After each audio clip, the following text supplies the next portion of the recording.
We're familiar with sexual harassment at work, but how about sexual harassment in housing situations by a landlord or others? Learn how to protect yourself. Listen to the Safe at Home podcast, sponsored by HUD, and available wherever you get your podcasts.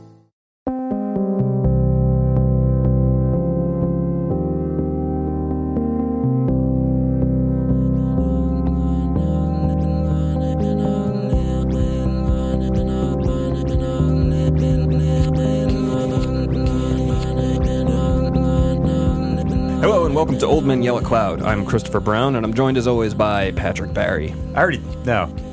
And Jim Schultz. Oh, hey, how's it going? Today we're going to be talking about Radiohead's fourth album, 2000's Kid A. I'm pretty excited to talk about this. It's probably one of my top 5 all-time favorite albums, which fluctuates a little bit depending on season, mood, but this one is usually the one that spends the most time This at the is top. the one that Tom York wrote after he had a long stint in Canada, and then he was just like, he'd point at a kid and go, "Kid, hey." Oh, yeah, I get it. That was great.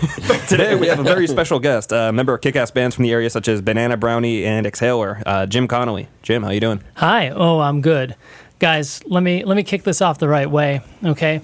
I was on a flight the other day, and there was this movie on, and it was fucking killing. It had... we already heard this story from Jim. Yeah, it had... The story with where he's on the plane. Oh, yeah. No, I don't think it's the same one, because it had Ed Helm... Apparently Gyms have cool stories. and Owen Wilson, and I was just dying.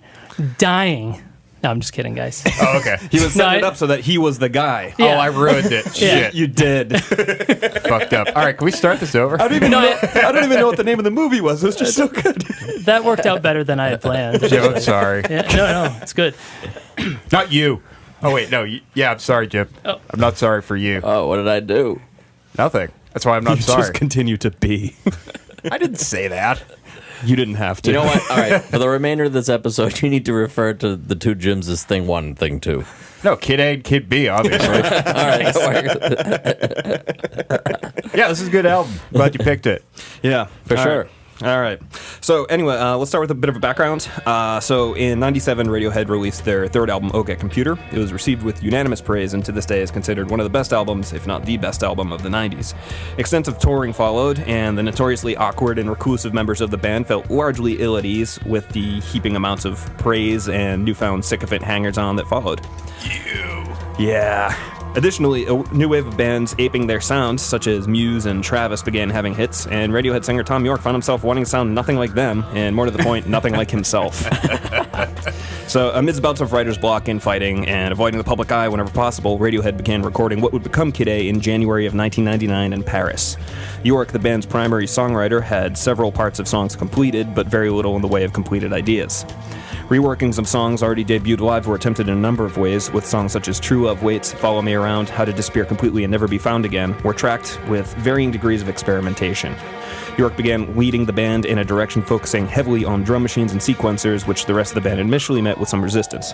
Bassist Colin Greenwood feared some awful art rock nonsense just for its own sake, so it looks like you're cutting off your nose to spite your face. The band had to accept that not every member would play on every song, which caused conflict. Guitarist Ed O'Brien said, "It's scary. Everyone feels insecure. I'm a guitarist," and suddenly it's like, well, there are no guitars on this track. The band moved to Copenhagen in March for a change of pace and scenery, and began work on over 12 hours worth of music, though none would be completed for some time. By July, the sessions had moved to their native England, and O'Brien began keeping a diary published regularly on Radiohead's website detailing the recording process. The band and producer Nigel Godrich at last grew comfortable with the new songs they were recording, as well as their new approach. Johnny Greenwood found himself experimenting with synthesizers and antique Montagnard keyboard, while drummer Phil Selway managed to feel equally comfortable programming a drum machine or playing behind his kit. Recording was completed in April, and the album was released on October 2nd, 2000, to extreme reviews. Many sources praised the change in direction for the band, which they considered to be both bold and successful. Other outlets bemoaned the lack of what they considered to be songs. So I'm not sure if you guys are familiar with this next bit, but this is something I remembered from the time, and I had to do some digging to actually find evidence that this is the case, but it absolutely was. Notably, Rolling Stone published an article entitled "Kid A to Zzz," a Radiohead reactionary, featuring such clever lines as "A is for arse," which Kid A is a load of, and F is for fartsy, as in artsy fartsy. F is also for fans, but since Radiohead don't care about them, why should we? Oh man. Wow. Shots fired. Hot take. Rolling Stone has long since deleted the article from their site, but the Internet Archive remembers. It always does. So the following year, Radiohead released a number of other tracks from the sessions for their fifth album, Amnesiac, and embarked on a world tour to promote both albums. Many of the songs from these recording sessions would later appear on other albums, such as There, Nude, Up on the Ladder, Morning Mr. Magpie, and Burn the Witch. Were all recorded during those sessions and have appeared on Radiohead albums as recently as 2016. Retrospective reviews of Kid A are nearly unanimous, so to quote Rolling Stone, N is for number 1. Number 2, more like. Yeah, because of duties. Yeah, this guy gets it. Yeah, I do get poop. I feel like I do get poop. You know why? Because everybody poops, Patrick. Yeah. Oh, I didn't know if it was because you were going to say you took a shit during this album as well. I did not actually. I only urinated, and it was thick, but I. No! It smelled like maple syrup. I should probably get that checked out, right? Yes, I would see a doctor. Or the cops. Okay. So let's start going around the horn here. Favorite song, Patrick? What do you got? You know what? My favorite track is probably a total pleb answer, but Optimistic.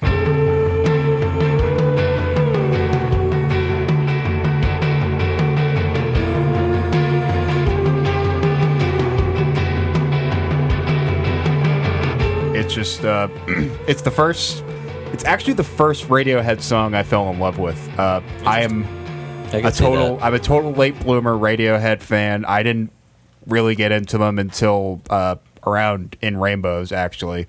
And around the time I had heard that record and that came out, a friend of mine was playing Kid A, and I remember hearing Optimistic and being like, what the fuck is that? 'Cause I didn't... I love the line in that song. This one drops a payload, fire for the animals. Yeah. That's like one of my favorite lines in a Radiohead song. Just a really, it's a really aggressive, just, toothful song. I think There's a lot of great lines in that one, too. It really is. This one came out of the swamp I always liked. Yeah. I feel Reminds like... me of like Ed O'Brien, actually, I think in his journal said that it was like a PJ Harvey song, which I kind of agree with. Yeah, I could see that. I feel like it was Tom's strongest vocal performance on the album. Yeah, for sure. It definitely felt like the first sort of indication that this is actually Radiohead post OK Computer. Right. Like I said, it's kind of like a half-remembered memory of Radiohead, but through a cold and lonely lens staring down from the moon. I really like how the clean guitars... Listen to Mr. Yates over here. I really like how the clean guitars and toms are just really aggressive in this way that you wouldn't expect it. It just has this really rockin', driving rhythm to it, despite the sort of unconventional aesthetic of it. Yeah, I like the tom rhythm too. Johnny's lead guitar during the chorus is pretty sick too. That Queen guitar riff. I was noticing how at the end of that line, some other shit fades in. I think it's synth and vocals or something to complete the line, and I never noticed that before. And it's awesome. It's a very satisfying line. Yeah, there's just a lot of really inventive stuff and use of hooks, I guess, that you don't hear on a lot of the other tracks on this album that I just like. It's nice to have, and I know it wasn't what they were aiming to do, but it was kind of cool that it happened anyway. Does anyone else have Optimistic for anything? It's a bit unorthodox, but I want to bring something else up, but I don't want to steal anyone else's thunder if they do. Because that jam at the end is fucking when it all awesome. comes in. Yeah, when that little cut and paste thing happens. Oh yeah, very good. Good shit. Is that with the guitar chickas? That part? Or that's during at the very, very end. So after everything fades out and you hear the funky little bass and drum with Queen guitar jam. Yeah, that's everything. Yeah, okay. where it just I was thinking about something else. Yeah, that shit's cool. All right, cool. Jim C. Jim C. Favorite song? Idiotech.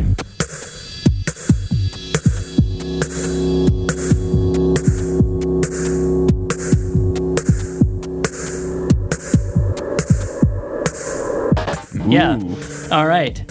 First line here. Immediately got super juiced when this started, and it's true. I mean, that song is hot, and I mean, what is it? Is it in 5/4 or something like that? But it's so groovy. The vocals are sung in 5/4 or something like that.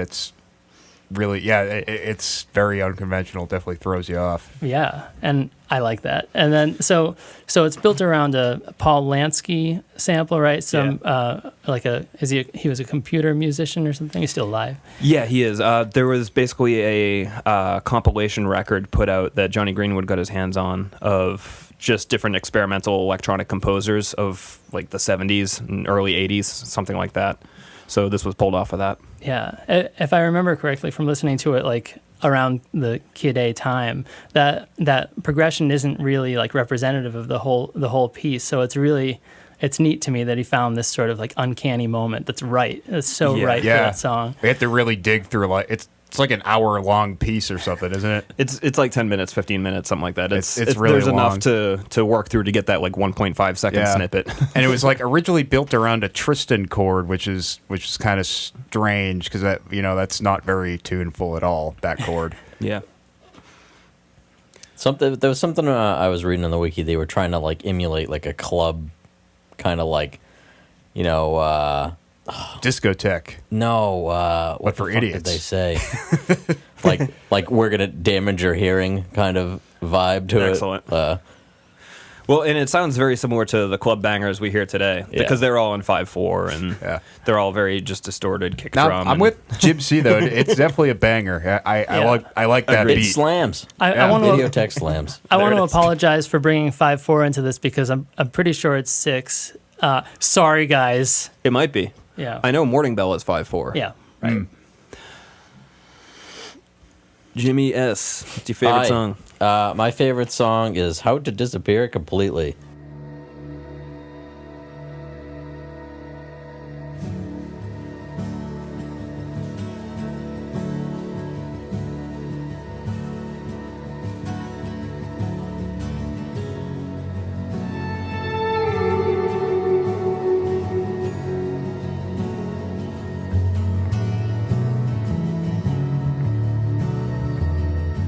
Just everything about this fucking song is just gorgeous. Yeah.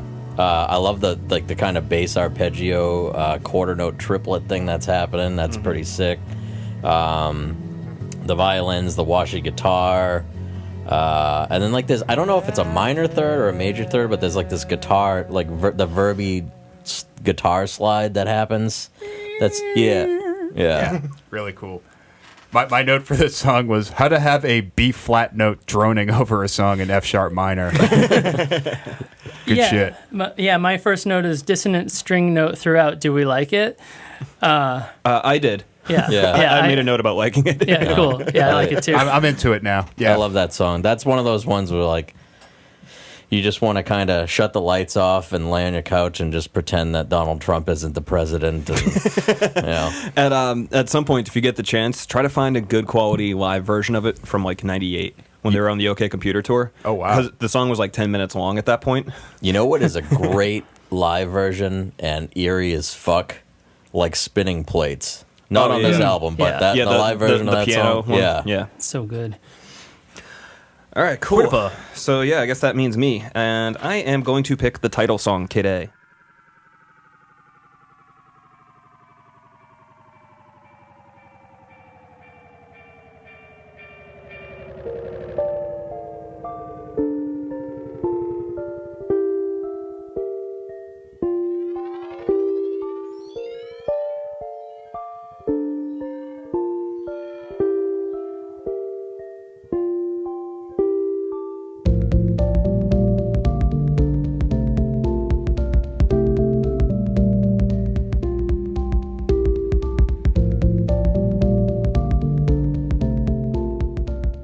Yeah. It's the opening 1-2 punch of this album is very much a mission statement, and Kid A for me has a little bit more to bite into. There's the piano part, like the quote unquote piano part in it, is such an interesting melody that I don't think Radiohead has done something that interesting before or since that's that listenable and that compelling. And it's pretty good to hear some actual like bass guitar after everything in its right place. It's good to hear like kind of like a traditional instrument that someone in the band is known for playing. It's kind of like bringing you, like, it's like a warm hug, welcoming you into this like sinister sort of song. And those stick clicks are just great. I gotta agree with you. The 1-2 punch of the first two tracks of this album are like, it really nails home the sort of sentiment that they were trying to go for, and definitely like just a big fuck you to everyone who, you know, fucking loved OK Computer. Because it's just so like detached and, you know, not what you would expect from the first two tracks of like a major rock band to put out. We'll see if Muse can do this, innit? So I had some notes for that. Let's compare our we were notes talking here. about this before, that Jim Schultz and I both have differing fever dreams related to this song. Yep. No, like I just always pictured this like sort of robotic reptile alien guy just sort of bouncing around. It's ultimately creepy. Imagine there's just like one lone alien robot guy, you know, referring to me as children, just me. But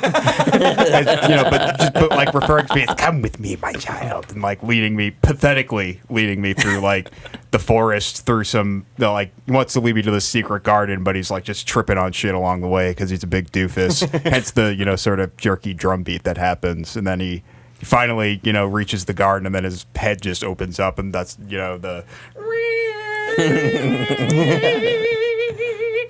Okay. All right, so I'm going to give you all a forewarning here. I'm going to get very, very dark and very depressing. So for some reason, this song has always... The mental image I get when I hear this song is this, like, futuristic children's hospital.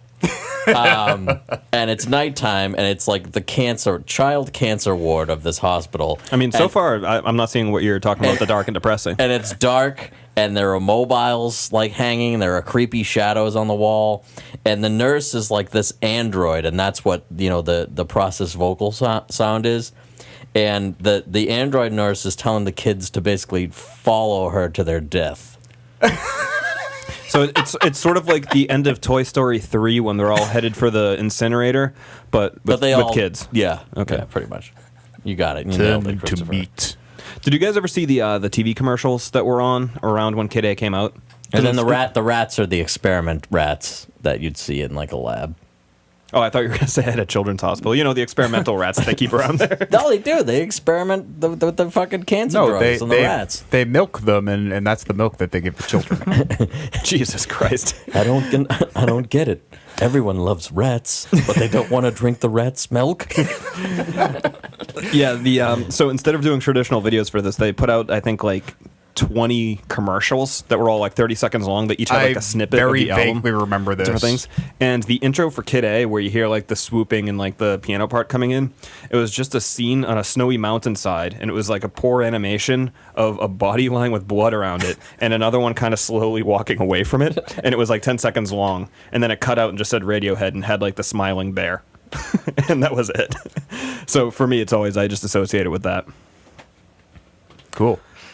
I think they should have just had the smiling bear with just like a question mark next to it, and that should have just been the cover of the album. What is it? What is the background on the smiling bear? Is that explained anywhere? No, it's Dead Mouse. They call It's it Dead Mouse. All right, Jim C, fired. least favorite. Least favorite? Least favorite. Oh, I forget because I had to make it up. You skipped me. Did I? Yeah. I think so. Oh, you just started talking. That's why. Yeah, that's Christopher why. panicked because I started. Well, Jim started. You know what, Jim, firing go shots. first. You're our guest. Go ahead. National Anthem.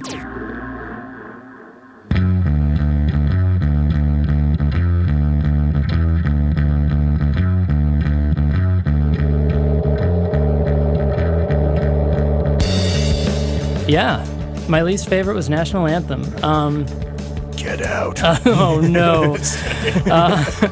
I don't know. It just it doesn't speak to me. It doesn't bring me all the way there, I guess.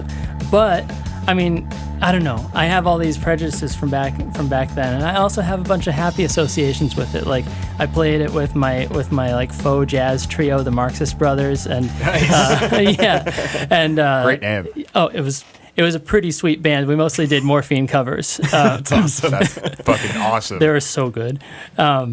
But yeah, so the sax player in the band, Kevin Corzette, like when this came out, he just fucking flipped that there were saxophones on this Radiohead album, and so we had to play it. I don't know, but now I want to talk about why I like it. Okay, yeah, go for it. That syncopated horn part is sick. It is. Yeah, I imagine the Barry player like stomping through the floor. Yeah, horns just have. I fucking love horns. They just have this like this sort of aggression to it that you don't get from other acoustic instruments. I fucking love when they just start farting at the end. The horns. Yeah. It cracks me the fuck up every time. So sorry, continue. That's all I have to say. Oh, okay. So I don't know if I've told this story on the podcast before. I probably have because I think I have early Alzheimer's. But that's fine. Drinking too many aluminum can beers. It's probably. I've been trying to eat a lot of blueberries though to counteract all the aluminum you've smoked over the years. A friend of mine he said that when he first he saw some like VH1 Radiohead thing and they were playing National Anthem, and he thought that Tom York was a deaf retarded guy. Because he's wearing the in-ear monitors, and he was like, "Oh man, that's really cool that like they're letting him do that and like conduct this like orchestra, and like everybody's just kind of doing their own thing and just making a bunch of noise." That's terrible. Fuck you for making me laugh at that. Hey Patrick, what's your least favorite? It's funny. My least favorite was Motion Picture Soundtrack. That song's just fucking boring.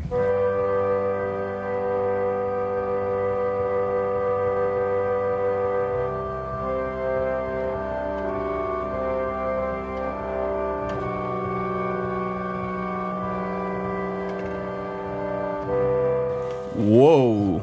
That's all you got to say about that? That's all I have to say. I don't listen to it. You know what? Now is my fucking time to shine.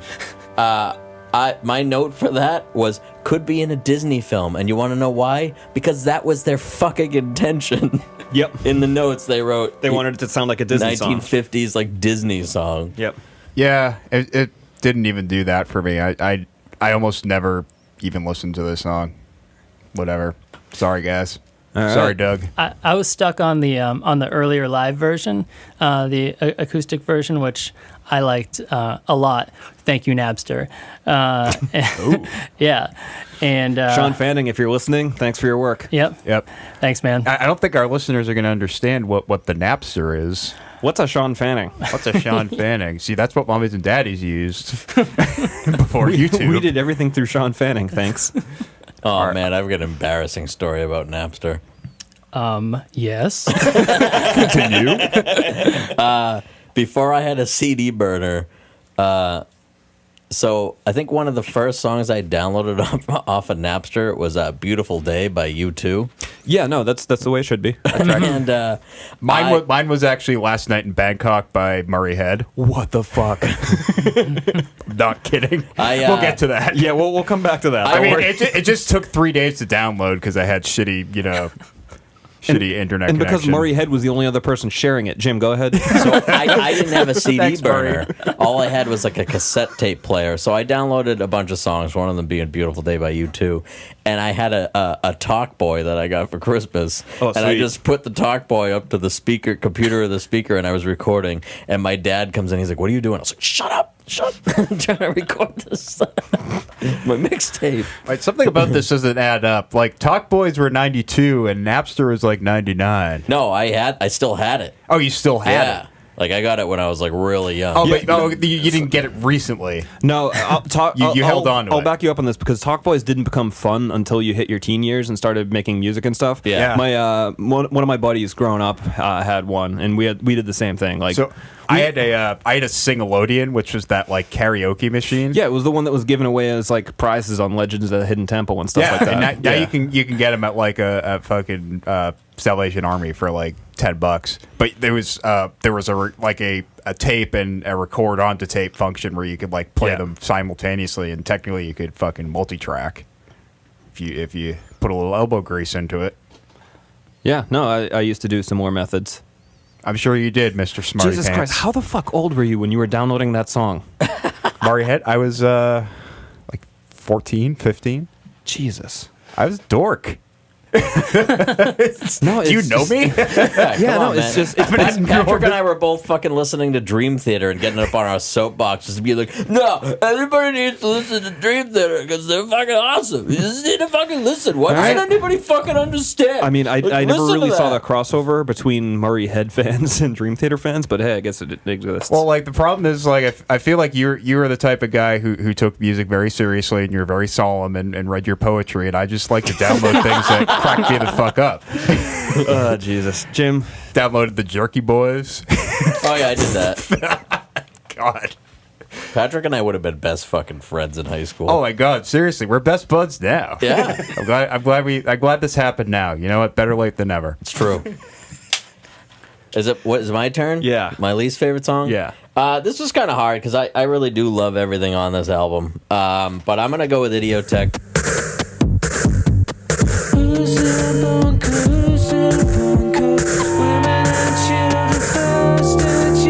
Sorry, Other Jim. It's all right.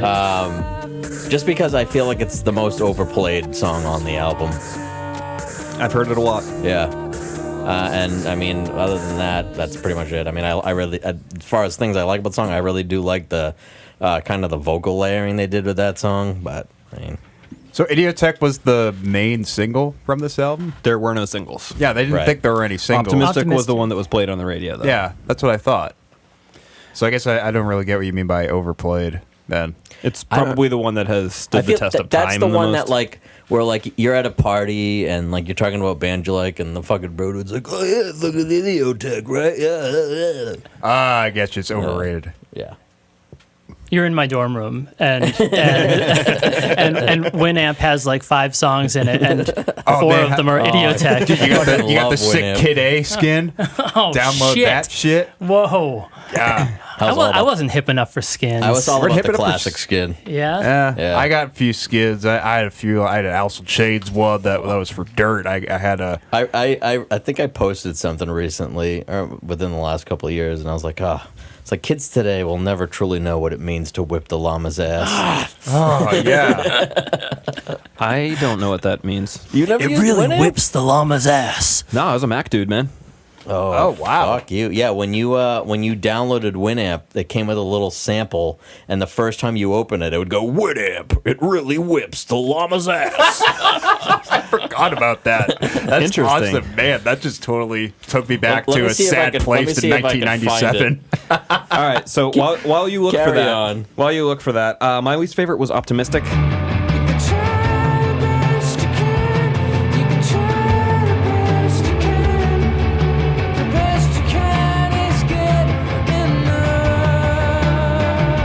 And I think that was because it's the safest song on it. It's the most Radiohead song on it. And Yeah. I understand that that was a crucial part of this, and I really like the song. It's just probably my least favorite in context. All right, fair enough. All right, I got it here. All right, let's see what we got. WinAmp. It really whips the llama's ass. From every direction. Whoa! That was the extended version. Yeah. So, yeah. From every direction. In every hole. All right. All right, we're done. An MVP moment, Patrick. Okay, I kind of talked about this earlier. In Kid A, where I was talking about the little robot alien frog lizard guy wandering through the forest, and he arrives at the secret garden, and Which is now canon. and his head opens Wasn't up. that a movie from the 90s? Yes, I never watched it. Secret Garden? Yeah. It was based on a book. Yeah. It was a book. I think it was based on a garden, Long before it was a movie. And then that book was based on a garden. and Yeah. that garden was based on a secret. I know all the Yeah. all the chicks loved that movie. Yeah. Do you know the original secret, though? No. Well, you're going to have to know that before you can get into the garden. The secret is that the boy's dying. So my MVP moment Is Johnny Depp in that movie? No, no. Oh. No, it was like a Macaulay kid. Culkin? He dies in that one? No, it's not fucking... It's not My Girl, or The Good Son. He dies in both. He was really good at dying. Did he die in Party Monster too? I don't know. I didn't Home see Alone it. 3. Home Alone 3, he didn't die. I think he died. I don't think he was in it. Yeah, he died off screen because he wasn't in it. He's hanging off an iceberg and he freezes to death, right? Is that what we're talking about? Yeah. So anyway, my MVP moment is that fucking siren Patrick, at the end of that Silly song. String? Christ, Jim, shut the fuck up. Okay, I'm sorry. He's having a good time. I am having a good time. He's got a my Miller Lite in his hand. It's Miller time. No, I love that fucking siren at the end of.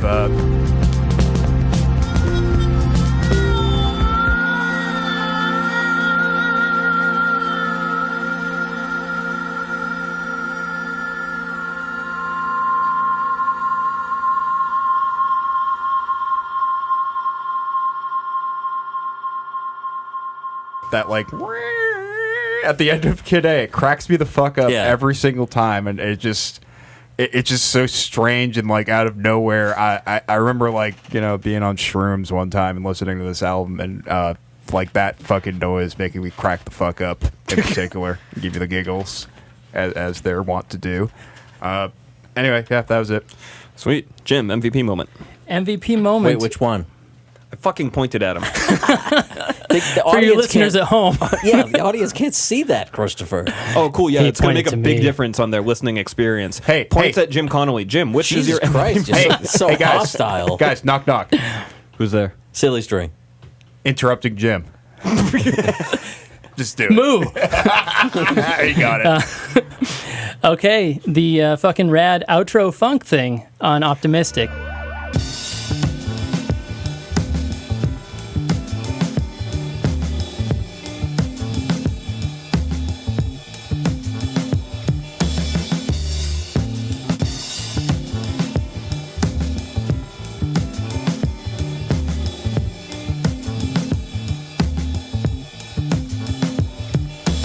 Okay, sorry to It's steal so your good. thunder. No, it's fine. But here's the thing. Here's where it really sealed the MVP deal: is the transition into the opening Rhodes line or whatever in Limbo. Totally necessary. So good. Well, that's what I was talking about when. Okay, so Christopher's version of Kid A that he has are actually like two little discs for some reason, and two little 10-inch discs. And I found that the wax cylinders sound better than any of your modern compact discs. dying. Yeah, and I remember like, okay, now the track listing makes sense because Optimistic and this fucking song are on one side of the record, and it absolutely needs to be. As do Idiotech and Morning Bell. Yeah. Super essential that those songs blend one into the other, give you the old 1-2 punch. Like the first two tracks do. It's a lot of punch. A lot of 1-2 punches on this. A lot of toe tappers. Yeah, bangers and ballads. Yeah, actually, it's funny because I would say that Treefingers is probably one of the few points in it that doesn't have like a necessary intro or outro to it, because National Anthem leading into How to Disappear Completely is also very kind of one punchy. Yeah, very very true. I just want to say about Treefingers that I listed it as fucking Treefingers because it's Treefingers. I wrote better than hunting bears. Oh, yeah, better than hunting bears? ? Bold. Were you cheating, Offie? No, Were you reading I his couldn't notes? see. We couldn't see each other. It's that Jim synergy. The Jim Yeah, it mind is. meld. So actually, before we get to Jim's MVP, I think we should probably talk about Treefingers a little bit more for a second. I will read my notes exactly as they are written for Treefingers. Oh god, I got some notes too. A perfect soundscape. Patrick is eating during the quietest part of the album. He's getting up to go to the bathroom. Patrick hates Treefingers. I don't hate Treefingers. He said he wasn't taking a shit, but I know better.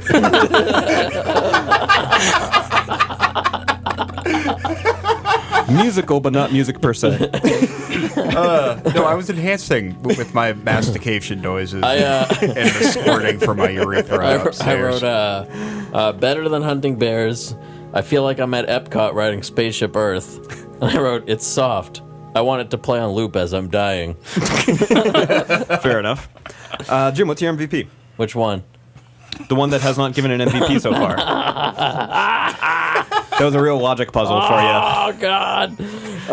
So my MVP moment is in How to Disappear Completely. There's like this seasickness moment where everything gets like fucking out of whack, but then it focuses and everything swells and it's just epic as fuck. You're talking about like when the band basically drops out and the strings are just kind of going crazy, and then yeah.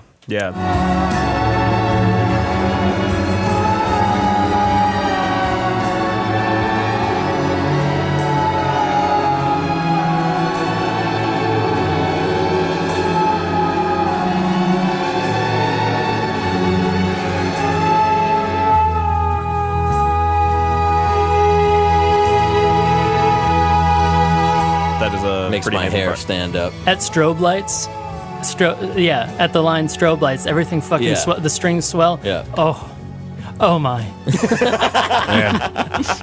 Are you guys out there as jazzed as you should be listening to four aging millennials talk about fucking Kid A and how it affected them? Hey, you know what? You could actually probably do this because you work together. I want Christopher to just follow Patrick around for the day and just take notes on everything he's doing, and then there's a lot of bathroom trips. I got Crohn's. Yeah, I got to poop. Patrick is itching his knee. He's upset. He's uncomfortable. He sees me looking at him. He's mouthing the word "what?" I haven't blinked. My MVP moment is going to be in motion picture soundtrack, and it is going to be when the harps and the Disney vocals come in.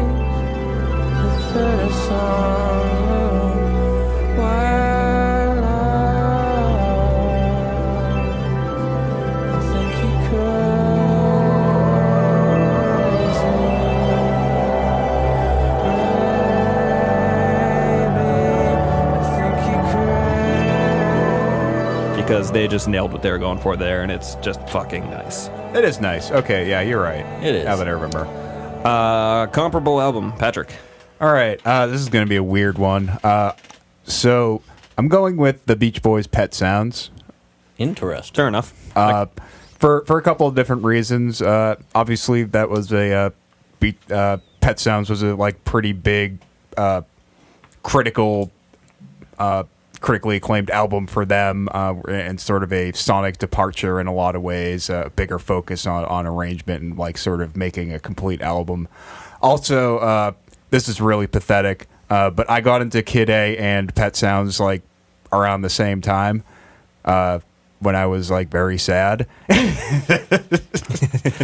So it was just sort of a perfect thing for perfect companion piece to Kid A for me. I feel like in a lot of ways, sonically, emotionally, just a sad dude just wanting to make music, and maybe not everyone quite understands it, but you're gonna just keep chugging along, little dude. Just keep chugging along, little dude. Little pup, just keep pupping along. Keep it up, pup. Little pokey pup. Jim Connolly. Thank you. Oh, me? Thank you for distinguishing. Why, yes. What would you give for comparable album? All right. This is another one where the comparability really comes from the chronology of my life as an aging millennial, not aging then. So yesterday's new quintet, Angles Without Edges. Do you guys know this album? The DJ Madlib. Not familiar, no. Not familiar. Also known as Quasimodo. Well, that's one of his alter egos. Anyway, it's just it's hip funk jazz hip hop with no words, and it's groovy as fuck, and it has an experimental bent. And I found out about it on Audio Galaxy, which was my wheelhouse at that time. Yeah. I learned about a lot of cool stuff through that and Kazaa and Napster, and I'm intent on turning this to the fucking technology and software of the time.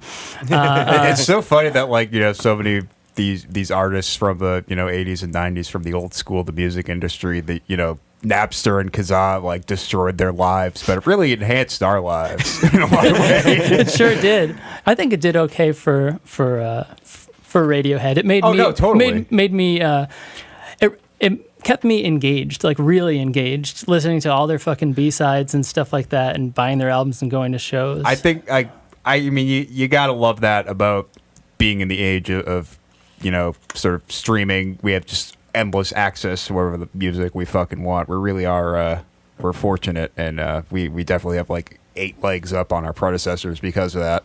And no one takes advantage of it. Yep. You know who really got screwed by Napster though? It wasn't like the U2s Metallica. or the Radioheads or even little Lars Ulrich and his Metallicas. Yeah, he had a sad Christmas that year. He did. Sorry, little Lars. You won't be getting your bike this year. Because Santa, I really wanted that bike. Well, sorry, because little Jimmy Schultz in Attleboro, Massachusetts downloaded I Disappear. Oh, Santa, does that mean I don't get the bike? I really wanted to get the bike because I really wanted to make James jealous. I probably did download that song, to be honest. And he probably got the fucking bike anyway. Yeah, probably. Probably got 3 of them. No, the people who really got screwed by that are bands like Your Stroke Nines. You remember that Little Black Backpack song? No? Actually, I do know. That band that did The Story of a Girl. Oh, no. No, that's a different band. So I'm just like that ilk of band in '99. That ilk of band that had like one song never got their second shot. They were like the Better Than Ezra's of their day. Better Than Ezra had multiple hits because they were allowed to have a few albums, whereas those bands were the ones who took the initial hit. Yeah, from the labels. So Not fuck them. I brought up the band Shiner, who was on what's the name of that record label? We did Emergency. DeSoto. DeSoto. Yeah, Shiner got fucked by all of that. Yeah, illegal downloading. Yeah, I mean that's around that same time, 99, 2000. Sure is. I wish I could find that album on vinyl because I want to do that, but it doesn't exist. Dinkus Khan, what's your Dinkus Khan? Yeah, what's your pick? I want to go to that conference. Dinkus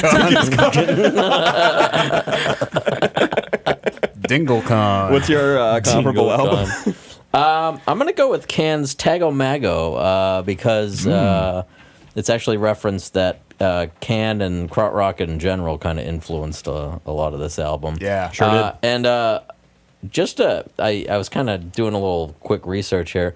Do you know how much Tago Mago, the original pressing on vinyl, do you have any idea how much that thing is worth? So it's a double album, isn't it? Let's do Price is Right rules. Christopher, how much do you think it's worth? $1. Patrick? I'm gonna go with 80. I'm gonna go with 120. The winner is Jim. Closest without going over, $170. Wow, that's not crazy actually. It's pretty fucking crazy. $170? Yeah, it's a double album, isn't it? yeah, I think so. $170 for an original pressing of something is not that crazy. I don't know. It seems Dude, crazy. go to Discogs and fucking look up That's where I got it from. That info from Discogs. Yeah, no. Pretty soon we're gonna have. The copy of With Teeth that I have, the Nine Inch Nails album, I got that when it came out in 2004. That's appreciated to like $160.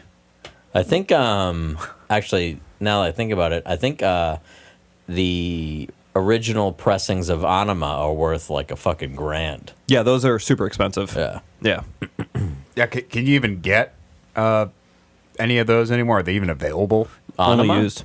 Yeah, they're only used. Yeah. Yeah, because I was looking to get a copy of Talk before they reissued it a few years ago, and it was like I could get a copy, but it would cost me like $600.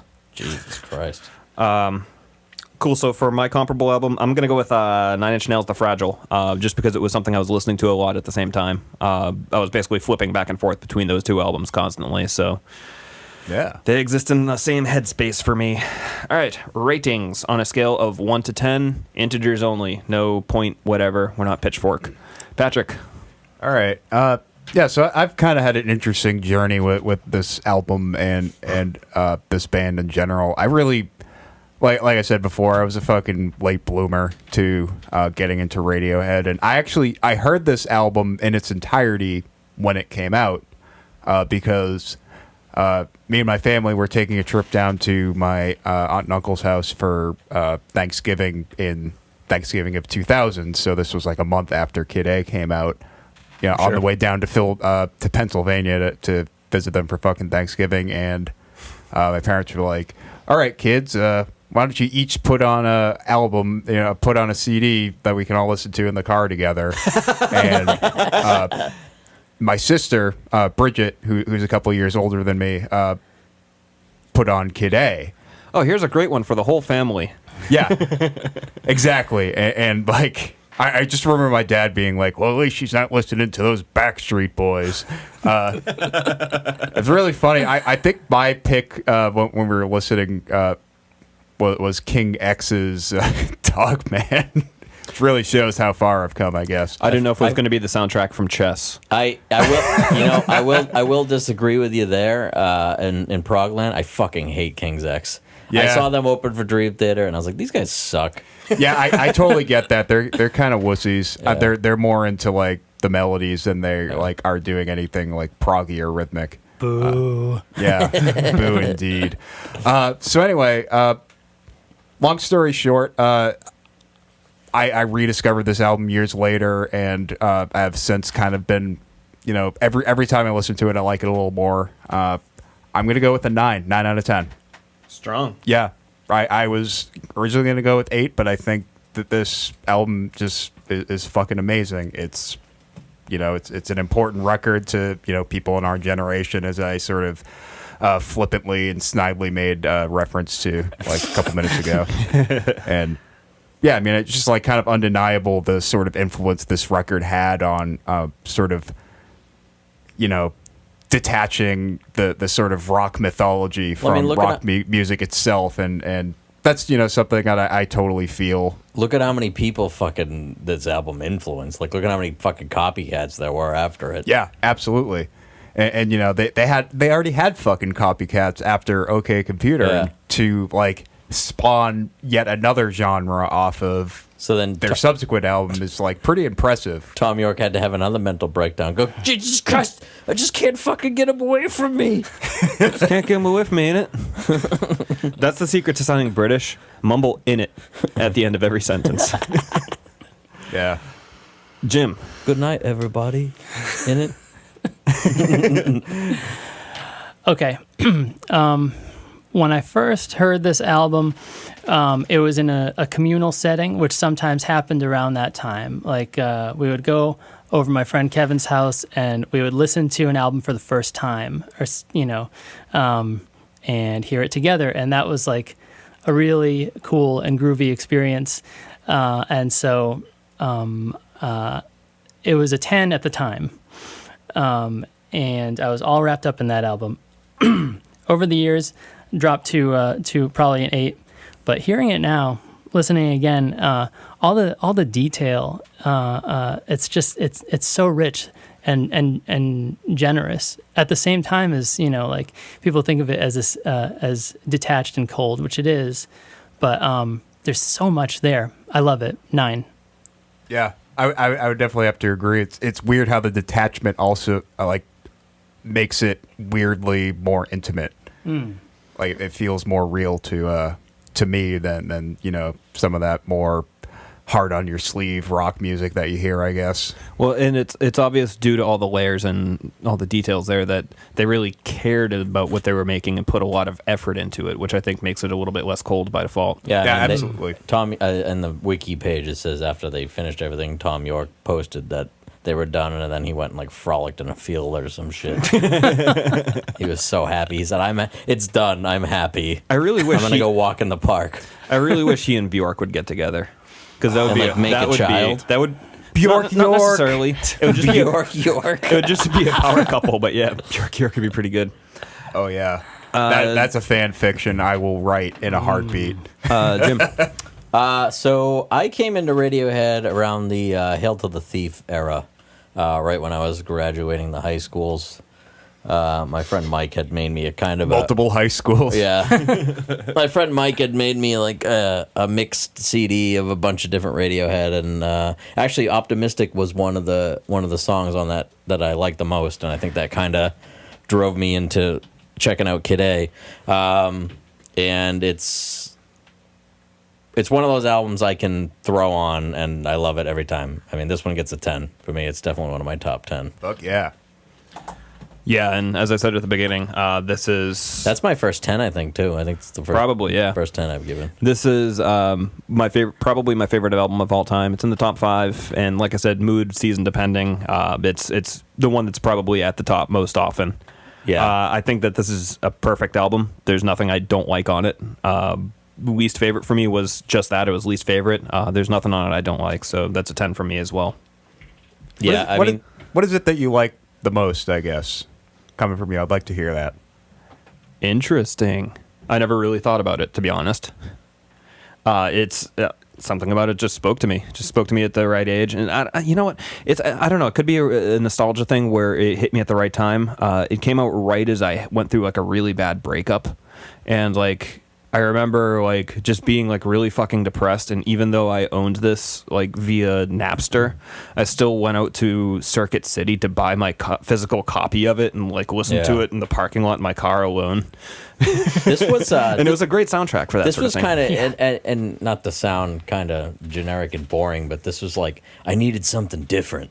And this was it. This was kind of like my segue into electronic music. I was like, this is really cool. This is cool that like, it still sounds organic even though it's electronic music. And then from there, like, I kind of migrated into the square pusher realm and got a little more harder into the electronic stuff. Same. Yeah, you know what? I think there's something for that too, as well, because I was getting into electronic music at the time, but it always felt like something that was inaccessible. So this is almost like punk rock electronics, where it's like if these guys who were playing Britpop stuff a few years ago now can just like make this shift, then it's totally doable. I can do it too.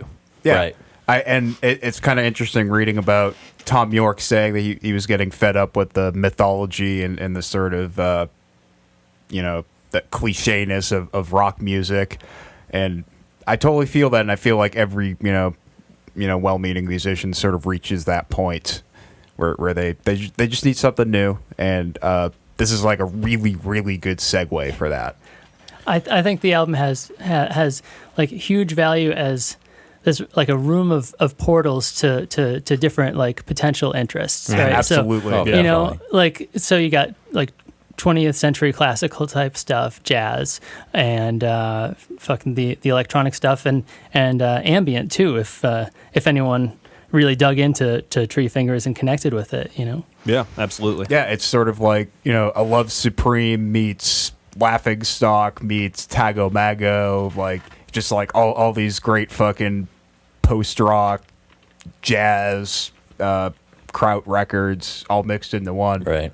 Yeah, so this ends up being another strong showing. It's a 9.5. Wow. So that's a very strong showing. And I think Victorian. I think up until Moonshaped Pool, this was like, I want to listen to Radiohead. Like, what should I put on? It's going to be Kid A. Lately, it's been Moonshaped Pool just because it's the newest one, and I really dig that one too. But yeah, I love this, and I like Amnesiac a lot, and it wasn't until Moonshaped Pool that I really loved a Radiohead album again. Yeah. I liked everything in between, but I didn't love it. Right. I can get behind that. All right, cool. So plugs, Patrick. What do you got coming up? What do I got coming up? Well, we got the Bears for Years show coming up at the Gans on August 31st. Jim's going to be playing drums for that. Which one? Shit. Jim Connolly? No. Yeah. Jim Schultz will be playing drums for that. It's, of course, the band that me and my wife are in, Gina, and...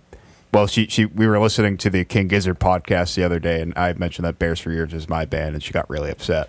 Ooh. Not really upset, but she did spit on That's me. all right. Christopher did a podcast one time, and he mentioned Old Men Yell at Cloud, and he's like, yeah, it's a podcast I do with Patrick and some other folks. And all the rest. Well, to be fair, that was on a podcast with Patrick as well. Not you. Oh. You weren't there. So it made sense in context. But you know what? I pulled over to the side of the highway and I threw up. Yeah, so Bears for Years at the Gans, Irish Pub in Boston. That's happening on August 31st. I'm getting some shit together for a new Smell EP. He's looking at me. Yeah. He's looking at me. Yeah, that should be pretty exciting. Anyway, there'll be more details on that on Facebook. That's it. Well, Jim? I'm just now getting together my band Banana Brownie, which is an extension of solo stuff that I've done over the years. It's some dope slowcore indie type stuff for that ass. No, for that ass. It really whips the llama's ass. From all sides. From all sides. That was new to me. Yeah, that was the extended cut. Yeah, I'd never heard that one either. We don't have any shows yet, but we will. So stay tuned.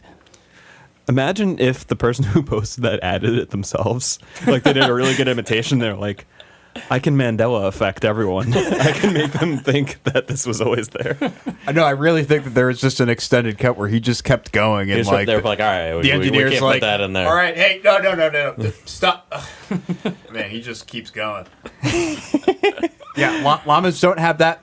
No, they don't have They don't have that many holes, okay? So many holes. What you're describing is physically impossible, sir.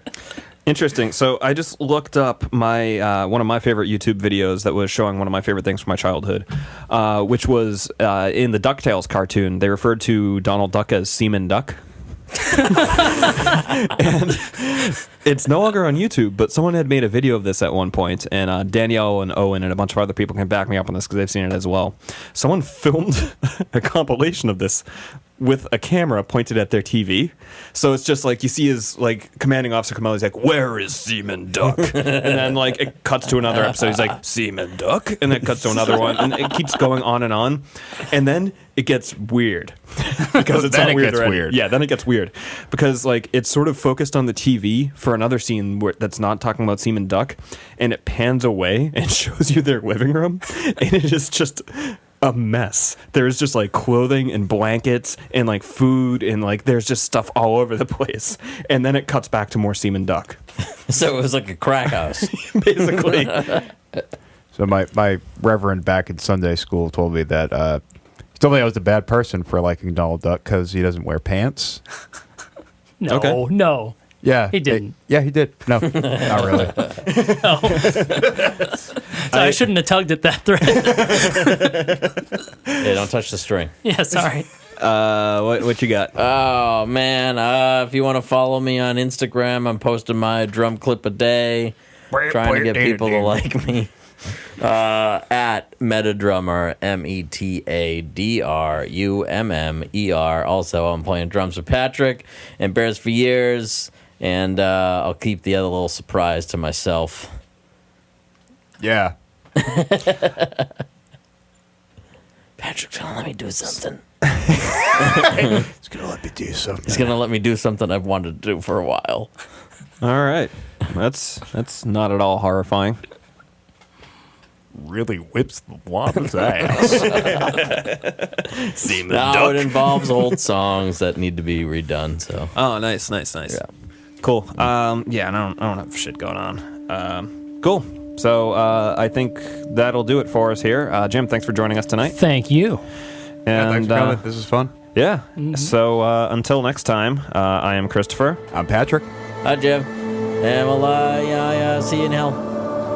I got a shirt now.